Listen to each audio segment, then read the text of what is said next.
bugun mana vizga kelganmiz. Ko'rishinglar mumkin. Shitda ahvoli.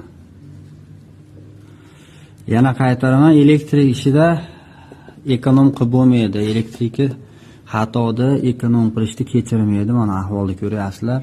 Xonadon egasini vaqtiga bu yer suvoq bo'lgan. Agar gipsokarton yo plastikka qilingan narsa bo'lganda xonam ichida butun yonib ketish mumkin edi. Avtomatlar umuman ishlamagan. Tashlamagan, hozir ham shu buni o'zim tushirdim.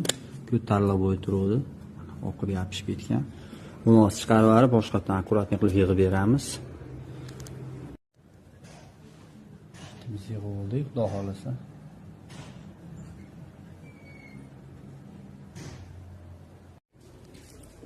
Shitimiz bitta, xudo xolasa.